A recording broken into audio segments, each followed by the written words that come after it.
Gente, certa vez alguém foi convidado a definir o que a saudade significa. E a propósito, saudade é uma palavra que só nós, os brasileiros e os portugueses ali, temos o privilégio de ter. Uma palavra que não existe em nenhum outro idioma. Saudade, eu posso dizer que sinto falta em outro idioma, mas saudade é só nós que temos. E ele disse que, esse autor que foi convidado a falar sobre saudade, ele disse que saudade é a presença da ausência de alguém que amamos. Saudade é a presença da ausência de alguém que amamos. E eu acho que isso é algo que mexe muito comigo, mexe muito com o meu coração. Olhando para uma tradição bíblica de homens que amaram o Senhor, que se dedicaram ao ministério da palavra, que se dedicaram ao reino e que ansiavam pelo retorno de Cristo. O apóstolo Paulo vai ser decapitado porque ele não pode ser crucificado por ser um soldado, um cidadão romano. E a morte de cruz era algo tão absurdo, tão execrável, tão miserável, que nenhum cidadão romano poderia ser submetido a tal morte. Então, eu acredito que tenha sido por isso que o apóstolo Paulo tenha sido decapitado e não crucificado, como foi costume entre vários dos seguidores de Cristo. Só que antes disso, antes que ele enfrente a morte, eu amo a maneira como ele vai falar sobre o retorno de Cristo, e ele diz assim, ó, nós que estivermos vivos, seremos transformados. Um cara que viajou pela Ásia, viajou pelos continentes, um cara que se dedicou ao senhorio de Cristo, e ele tinha tanta convicção de que Cristo viria na sua época, mas a convicção dele provinha diretamente da certeza de que ele estava entregando tudo que ele tinha. Ele tinha aberto mão da opinião do seu povo, tinha dado as costas às crenças do seu povo, tinha se dedicado por Cristo como nenhum outro da sua época talvez tenha se dedicado. Ele escreveu a maior parte das cartas que nós lemos, e ele tinha uma saudade, um desejo tamanho por Cristo, uma fome de ver aquele que consumou a salvação de todos na cruz. E é nesse sentimento, pessoal, nesse sentimento de saudade, de desejo, de vontade, de anelo, eu acredito que todos devemos anelar a Cristo, que eu queria pedir que vocês se pusessem de pé. Os que estão distantes, por favor, se aproximem, e que nós pudéssemos erguer o nosso louvor em adoração a Deus durante essa música que será posta agora. Amém? Gente, vamos lá, vamos engajar.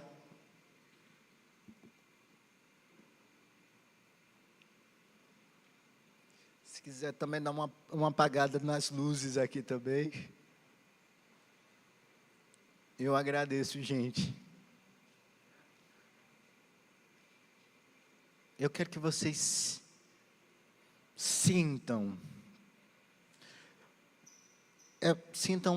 o desejo de não receber, sintam o desejo de entregar, porque às vezes a gente vem na presença de Deus com aquele sentimento do que eu vou buscar de Deus agora, qual será a minha oração agora a Deus, o que eu vou pedir dessa vez.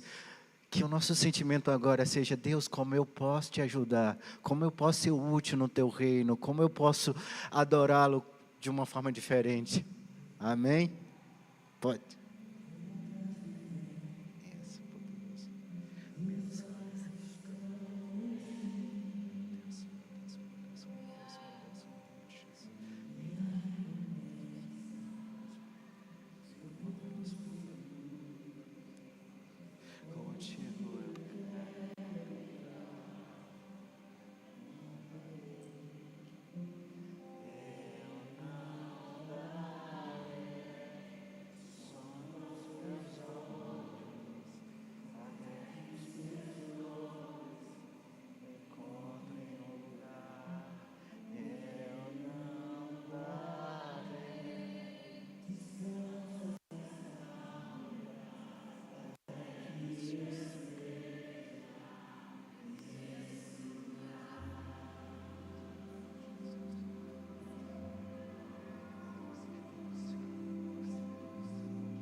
digno, o Senhor é digno, o Senhor é digno, o Senhor é digno, o Senhor é digno.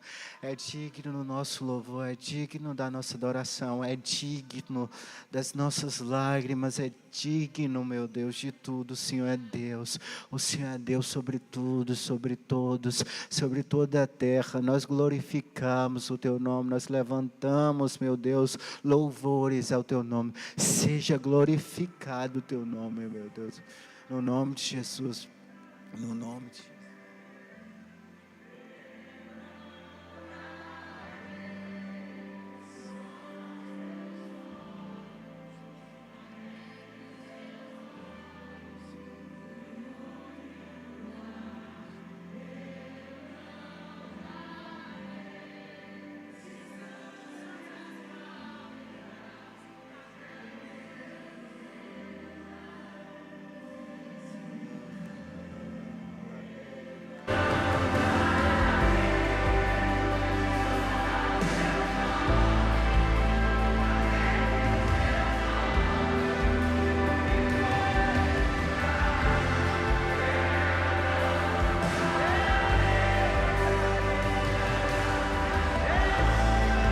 Aleluia, glória a Deus, glória a Deus. Nós glorificamos o nome do Senhor. Nós cantamos louvores ao Teu nome, ó Deus. Seja presente aqui nesta noite. Venha mover, Espírito Santo. O Senhor tem liberdade para fazer o Teu mover, para tocar os corações, para quebrar as cadeias, para alcançar aqueles que estão oprimidos, aqueles cujos corações estão distantes, ó Deus.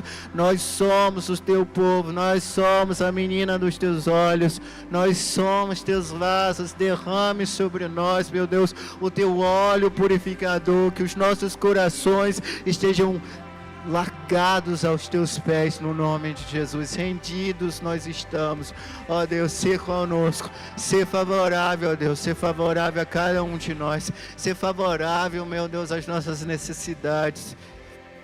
Dá-nos a Tua presença, dá-nos mais de Ti, dá-nos mais de Ti, conhecimento de Deus, conhecimento de Deus. É isso que nós pedimos, no nome de Jesus, no nome de Jesus, no nome de Jesus, no nome de Jesus. Aleluia, aleluia, Deus, aleluia, aleluia. Nós Te damos graça, nós Te damos graça, nós Te damos graça.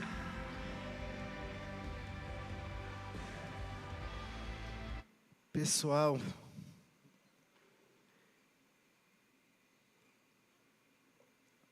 estar distante da igreja é uma sensação muito ruim, porque, sabe, a gente cresce num ambiente como esse, a gente está acostumado a ser alimentado nessa mesa, aí tem que partir para outra cidade. É uma sensação muito ruim. Muito ruim. Toda vez que eu volto a esse lugar, que eu me encontro aqui, meu coração se alegra. É muito bom estar em casa, é poderoso estar em casa, de fato. E, gente, resumindo os últimos anos da minha vida, eu tenho tentado viver uma fé ativa.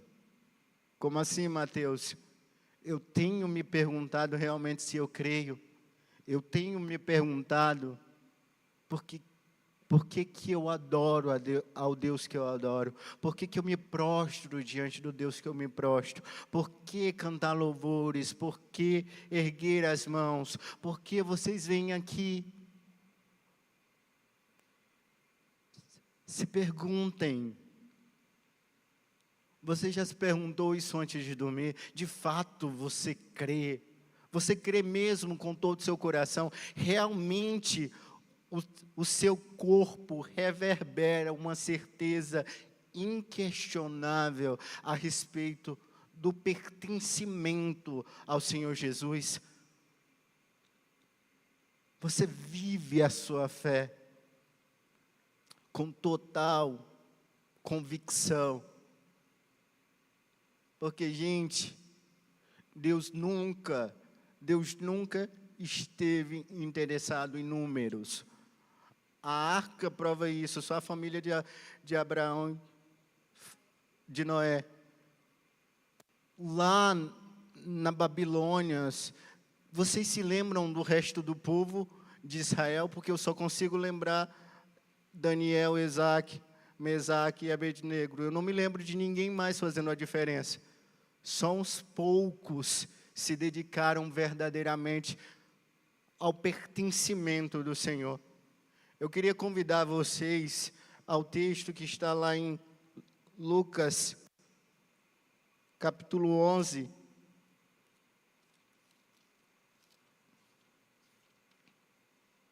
Capítulo 11, verso do 29 ao 32. Aumentando a multidão, Jesus começou a dizer: esta é uma geração perversa.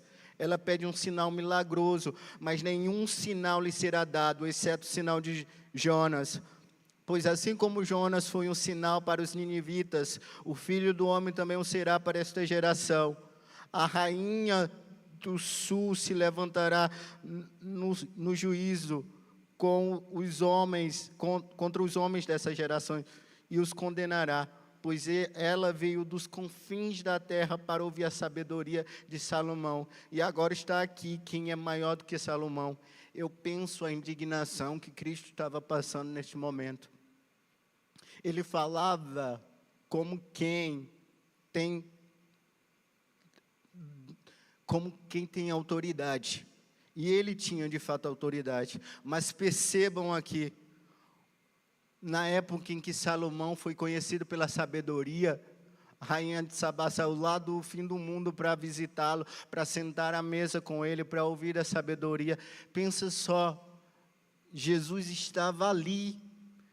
Foram as palavras deles que deu início ao universo. Quando nada havia, foi ele dizendo haja, e obedecendo a essa ordem, o nada se transformou em tudo que há. Foi nas mãos dele que o homem foi modelado, que o homem criou forma. Foi ele que deu limite às águas, foi ele que separou as porções de terra. Estava ali o Deus que não era só, que não se pode dizer que era sábio, porque seria diminuí-lo. Ele era a própria encarnação da sabedoria. Nele tudo existe. Estava ali diante daquela geração. Quanto tempo de tradição hebraica, por quanto tempo aquele povo esperou a Cristo, por quanto tempo aquele povo interpretou as Escrituras em busca do Messias, e no momento em que o Messias chegou, eles não o reconheceram. Eles buscavam um Messias que seria coroado rei, estabeleceria e derrubaria o reinado romano.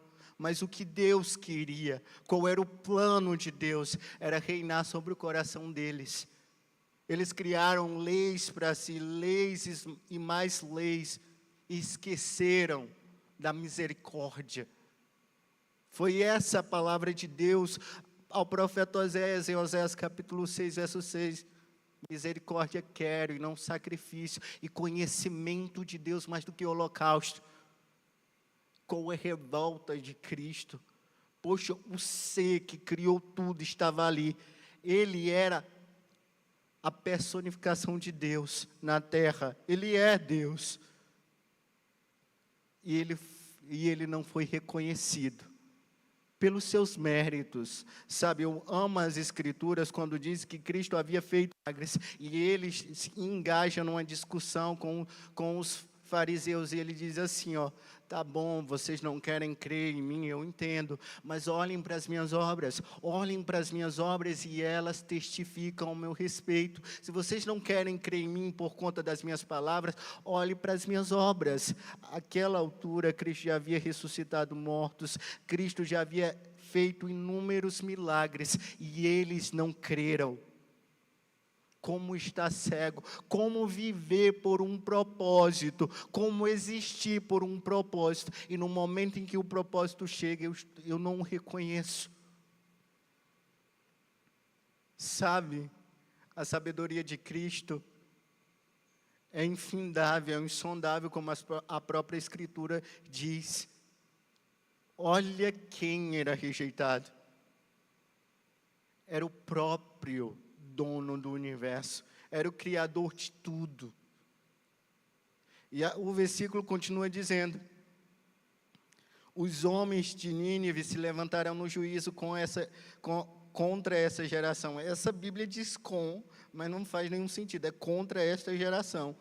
E a condenarão, pois eles se arrependeram com a pregação de Jonas. E agora, está aqui quem é maior do que Jonas. Está aqui, sabe? Cristo estava dizendo claramente: todos os pontos de referências que vocês usaram durante o decorrer de toda a história, todo homem de Deus que já foi levantado sobre a terra, toda sabedoria produzida pela mente humana, toda ciência concebida pelo homem, termina aqui. Sou eu, a consumação de tudo, é em mim.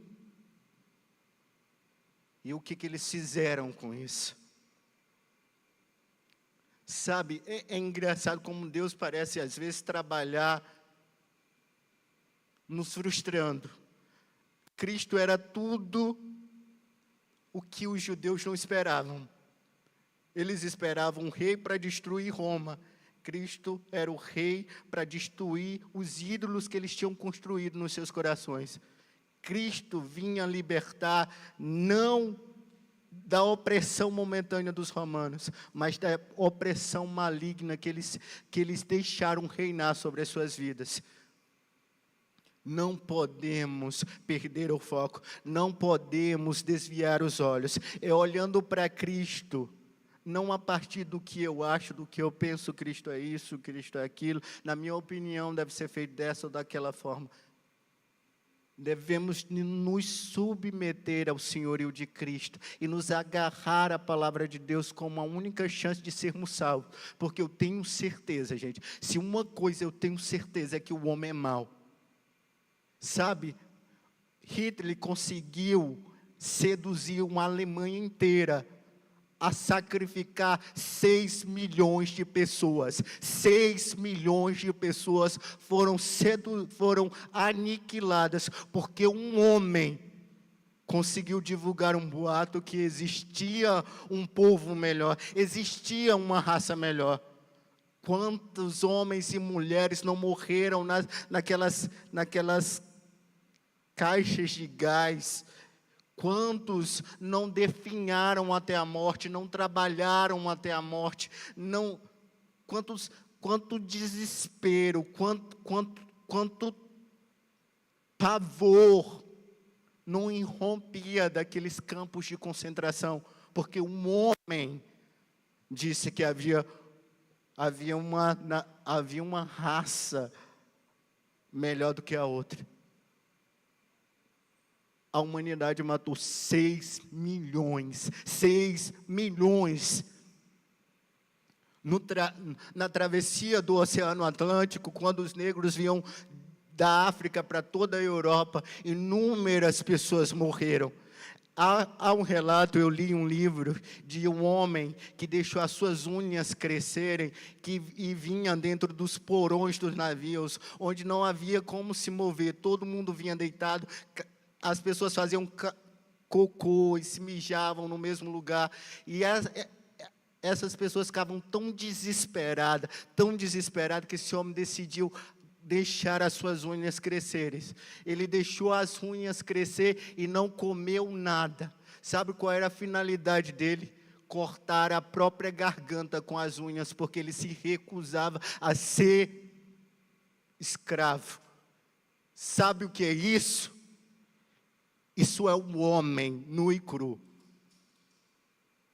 Quantos homens e mulheres não definharam até a morte na China, debaixo de um governo que acreditava, um governo totalitário. Muitas crianças morreram de desnutrição, não tinha alimento algum. Sabe por quê? Porque um homem acreditava assim. Se uma coisa eu tenho certeza na minha vida, é que o coração do homem é mau.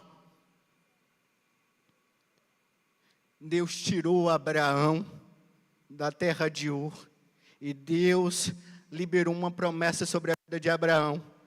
Disse que Abraão seria pai de multidões. Abraão não tinha filho. Abraão teve o filho na sua velhice com Sara, o nome foi Isaque. Deus pediu que Abraão sacrificasse Isaque. Se eu não estou equivocado, no Monte Moriá. No momento do sacrifício, Deus disse: não, Abraão, não o sacrifique. Eu sei que você é um servo fiel. Aproximadamente 5 anos depois, Cristo subia a ladeira do Calvário com a cruz.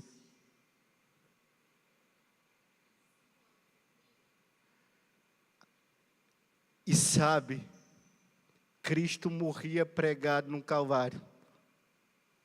Enquanto eu e você não reconhecermos que o nosso coração é mau e nós não aceitarmos o sacrifício que Deus providenciou no Calvário, nós vamos continuar sacrificando os nossos filhos, as nossas vidas por dinheiro, fama e reconhecimento. Ou recebemos o sacrifício que Cristo proveu, ou vamos condenar-nos a nós mesmos por toda a eternidade. Olhemos para Cristo. Nós devemos ser convidados a olhar para Cristo, sabe? Porque certa vez eu ouvi um pregador dizendo o seguinte: às vezes eu vou à igreja e fico animado de mim mesmo, comigo mesmo. Às vezes eu volto da igreja muito triste comigo mesmo. Gente, nós não podemos alimentar o ego que existe dentro de nós. Somos todos tendenciosos. Devemos nos expor ao poderio que as Escrituras nos oferecem. Gente, o evangelho que nos foi dado é um evangelho de salvação, um evangelho de transformação, um evangelho que muda vidas. E é por isso que eu comecei perguntando: por que você crê?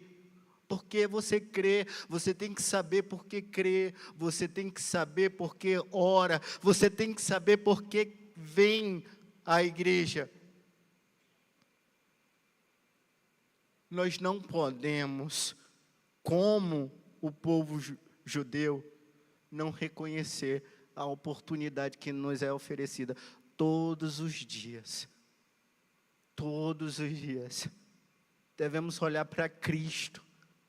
E o profeta Oséias, em Oséias capítulo 6, verso 3, diz: conheçamos e prossigamos em conhecer o Senhor. Gente, se nem os anjos conhecem a Deus totalmente, havemos nós de nos julgar conhecedores de Deus. É nos expondo à luz que vem do trono, da revelação de Deus, que nós reconhecemos o quanto somos falhos, o quanto precisamos ser aprimorados, o quanto é preciso que Cristo seja gerado, seja produzido dentro de nós,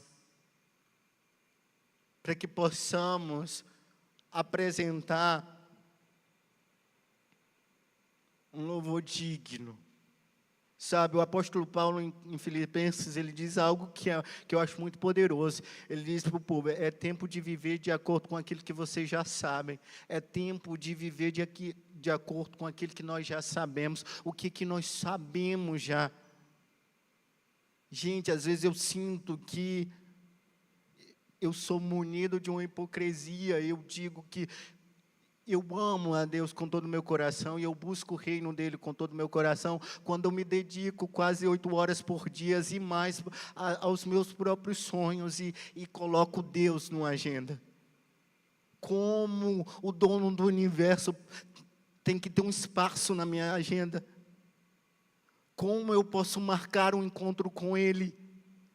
Ele é o dono da minha vida. Ele é para quem eu vivo. 2025 foi um ano que me ensinou e tem me ensinado bastante. Eu já disse aqui a vocês que eu vim morar com algumas pessoas aqui, um casal de idosos que me acolheram na casa dele desde 2016, a dona Clara e o seu Zequinha. E agora, em 2025, na primeira metade do ano, o seu Zequinha estava correndo atrás de um gato e acabou caindo e fraturando o fêmur. Ele foi levado para o socorrão. E você já sabe, um senhor de 94 anos de idade no socorrão, debaixo de um ar-condicionado dia e noite, ele desenvolveu lá uma pneumonia, e o tempo foi passando, ele foi enfraquecendo, não estava comendo mais tão bem quanto ele costumava comer. O seu Zequinha ficou tão fraco que teve momentos que ele não reconhecia mais as pessoas, porque ele estava muito fraco, muito debilitado. Eu lembro que eu saía do trabalho da prefeitura e eu ia visitar o seu Zequinha na parte da tarde sempre que podia. Eu ia lá, perguntava como era que ele estava, falava com a dona Clara. Eu lembro da última vez que eu fui visitar o seu Zequinha no socorrão. Eu lembro que no lampejo de consciência, eu ia saindo, quando ele me estendeu a mão, e eu peguei na mão do seu Zequinha. Eu olhei nos olhos dele, foi como se eu visse a alma dele. Sabe o que eu senti dentro de mim, um testemunho interior? Obrigado por ter vindo, obrigado. Obrigado. Seu Zequinha faleceu na madrugada, na mesma madrugada que ele me deu um aperto de mão, que eu vou levar para toda a minha vida. Gente, tem um escritor que disse o seguinte: seria tão bom se tudo que a gente conseguisse ver fosse o céu e o inferno. Assim a gente nunca descuidaria do que é mais importante. É no final da vida que a gente consegue compreender o quanto as coisas mais importantes são invisíveis aos olhos. Sabe? É a pessoa que nós amamos, é a pessoa de quem a gente queria só mais alguns minutos, uma hora ou mais algumas horas. Nós não podemos ignorar que Deus é real e que a maneira como eu me relaciono com Ele, a maneira como eu contemplo a Deus, diz muito de para onde eu irei depois que, talvez numa cama de hospital, talvez na minha própria casa, talvez em qualquer outro lugar, eu fechar os meus olhos pela última vez. É a quem contemplamos, quem é o alvo, quem é o desejo, quem é o anelo do nosso coração. Nós temos que refletir sobre isso. Eu lembro também de uma senhora no meu interior que criou um neto, e você sabe como é um amor de uma avó para um neto. Dizem que uma avó é mãe duas vezes, que o apego, o amor, a dedicação, quase até o culto ao neto é maior do que o amor que propriamente os pais têm pelos seus filhos.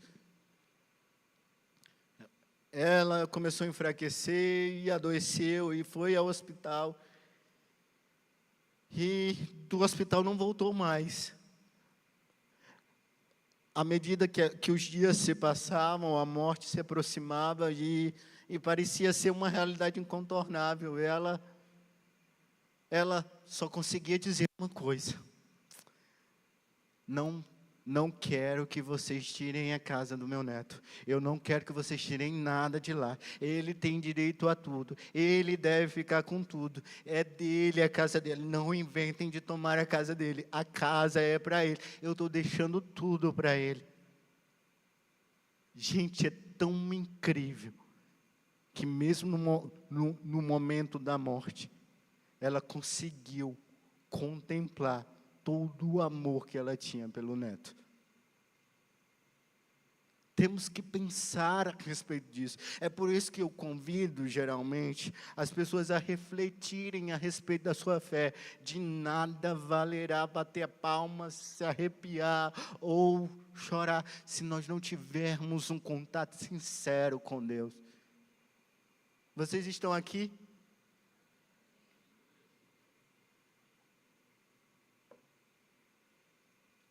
Mas o amor não pode ser fruto do desconhecimento. Eu acho que é um amor meio caricatural, o amor criado pelo homem. É o amor à primeira vista. Como você pode se apaixonar à primeira vista por alguém que você não conhece, você não sabe a índole, você não sabe o comportamento, mas é uma produção bem elaborada de Hollywood, o amor à primeira vista. Você bateu o olho, se apaixonou e pronto, tudo acontece. O amor é fruto do conhecimento, é de horas dedicadas, é de relacionamento, é de companheirismo, é de companhia, é de estar nos momentos bons, mas principalmente de contar com a mesma pessoa nos momentos ruins. Eu preciso conhecer. E quem é Cristo? Quem é Cristo? O apóstolo Paulo, em Filipenses capítulo 3, verso 10, ele dizia: o que eu quero é conhecer a Cristo e o poder da sua ressurreição. Eu quero tomar parte nos seus sofrimentos e me tornar como Ele na sua morte. Sabe, é um cara que já tinha vivido tantas experiências com Deus, um cara que já tinha sido apedrejado e possivelmente foi até o terceiro céu e ouviu coisas que ninguém consegue produzir aqui na terra. Era um cara que já tinha sofrido, já tinha a duras penas, tinha sido escorraçado da sua cidade, tinha perdido a admiração do seu povo, e ele estava dizendo que eu quero conhecer a Cristo, eu quero conhecer a Cristo, o poder da sua ressurreição, eu quero sim tomar parte nos seus sofrimentos. Gente do céu, isso é muito poderoso, porque eu desconheço qualquer cristão que acorde pela manhã e diga assim: Senhor, hoje eu reivindico a minha parte de sofrimentos por Cristo. Eu quero que venha, que me atinja, porque eu estou preparado. De jeito nenhum.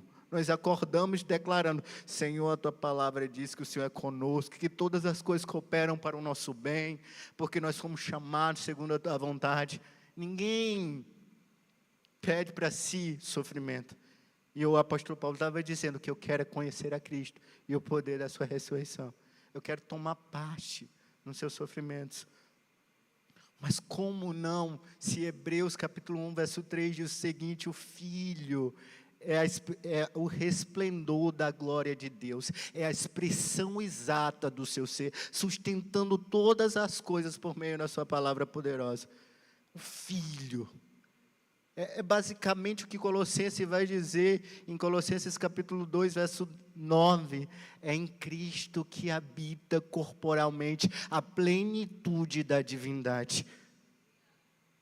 É em Cristo. Sabe, todos nós dizem que o caminho dos mortais é a morte, é fato. Eu não conheço ninguém que, por rico que seja, por conhecido que seja, por bonito que seja, não envelheça, não adoeça e não morra. Não importa o quanto uma pessoa produza, ela vai crescer, envelhecer e morrer. O principal inimigo da humanidade foi resolvido por Deus através de Cristo. Pela primeira vez. Pensa só, imaginem, criem um cenário, depois de ultrajados, depois de mortos, depois de tanto sofrimento, mais de 2000 anos de história, e nós vamos ver no nome de Jesus os céus se abrirem, e o reino que foi preparado para nós entraremos, e pela primeira vez nós estaremos de cara com um Deus que nos deu esperança nos dias difíceis, que nos deu fé quando ninguém mais acreditava que poderíamos seguir, que esteve conosco quando ninguém sonhava que nós estávamos enfrentando as piores batalhas, porque Deus é o Deus que nos acompanha, mesmo quando nós cometemos aquilo que é errado, para quando nós quebrarmos a cara, Ele não seja o primeiro a dizer bem feito, não, Ele diz: agora chegou a hora de tentar do meu jeito. É esse o Deus para o qual nós vivemos, e é esse o Deus que tem que ocupar as nossas mentes e os nossos corações, amém? Dá para entender, gente? Ou eu estou falando atropelado, eu estou correndo demais com a linguagem. Eu acho poderoso isso. Sabe, a ciência moderna avançou e tem avançado bastante. Nos últimos anos, então, foi lançado aí o Webb Telescope, que descobriu, que fotografou inúmeras galáxias aí no universo afora. Só que é um consenso na maior parte dos cientistas na atualidade que o universo teve um início. E tudo que tem um começo precisa ser começado, certo? Se tudo começa, tem que ter um começo para isso. Descobriu-se que, observando aí as mudanças e a maneira como a luz viaja pelo espaço, que o universo teve um início. Significa dizer que o universo está em expansão. Como Isaías já dizia, que Deus é o Deus que estende os céus como se fossem cortinas. A ciência moderna agora ratificou, confirmou que o universo teve um início aí. Significa que o universo está se expandindo. No tempo, com o passar do tempo, o universo está afastando, está se expandindo. Significa que, se eu voltar no tempo, o universo vai regredindo, vai se aproximando. As galáxias vão se aproximando uma das outras. Quanto mais eu volto no tempo, mais as galáxias se aproximam umas das outras. Até um momento em que não existia nem galáxia, nem nada. Absolutamente nada. Nem nada, que significa dizer nem espaço, nem tempo e nem matéria, nem nada. Nada, absolutamente nada. Para você ter uma noção, entre mim e vocês existe um espaço vazio, mas o espaço vazio é algo, não é nada, é um espaço vazio entre mim e vocês, é algo, não existia nenhum espaço vazio. Sabe o que as Escrituras dizem? Eu amo Colossenses capítulo 1, versos 15, 16 e 17, que diz o seguinte: Cristo é o primogênito de toda a criação, pois nele foram criadas todas as coisas, as visíveis e as invisíveis, sejam tronos, sejam soberanias. Todas as coisas foram feitas por Ele e para Ele. Ele é antes de todas as coisas. É Ele que existia quando nada existia. Ele já era. Onde nós existimos? Nós existimos em Cristo. É por isso que nós devemos a Ele o nosso louvor e a nossa adoração. A palavra diz em Efésios capítulo 1, verso 9 e 10... Deus revelou o mistério da sua vontade, segundo o seu propósito que Ele apresentou em Cristo, de fazer convergir nele todas as coisas, tanto as do céu quanto as da terra. É nele que tudo se resume, é para Ele que nós existimos, é por isso que tudo é dele e para Ele. Fugir de Cristo seria se sacrificar a um senhorio maligno, escravizar a sua alma a um senhor que não pode ter nada e não pode te dar nada. Olhemos para Cristo, contemplemos a Cristo.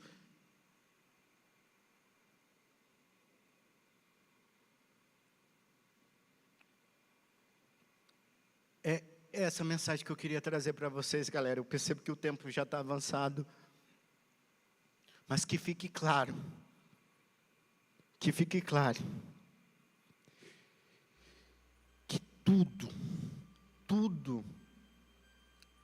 que nós olhamos. Teve um escritor que disse o seguinte, nós viemos a essa terra sem nada e lutamos para ter tudo. Depois nós deixamos tudo e partimos sem ter nada. É dessa forma que nós entramos e que partimos. A única coisa que importa é quem nós adoraremos até o fim.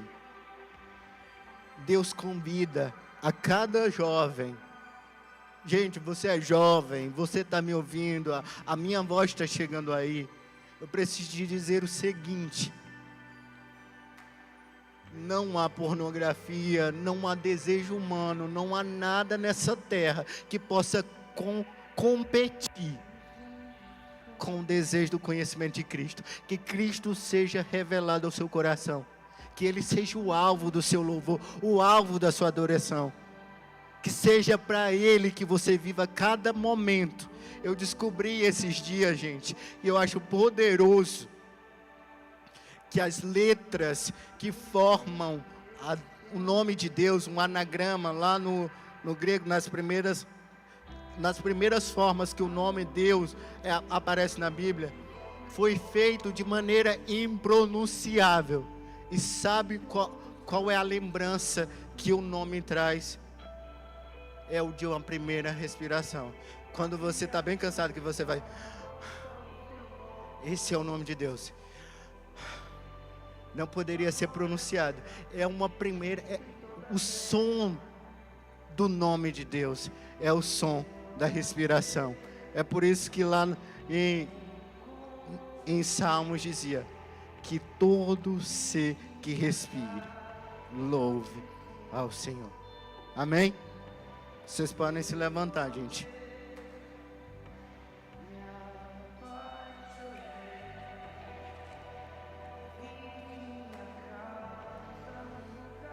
Oh Senhor, nós somos o teu povo, nos ajuda a ser melhor, nos ajuda a dedicar-nos a ti, Deus. O Senhor é o alvo da nossa adoração, o Senhor é aquele por quem os nossos olhos anseiam e anelam. O Senhor, meu Deus, é o mais profundo desejo dos nossos corações. Cria em nós, meu Deus, um coração puro.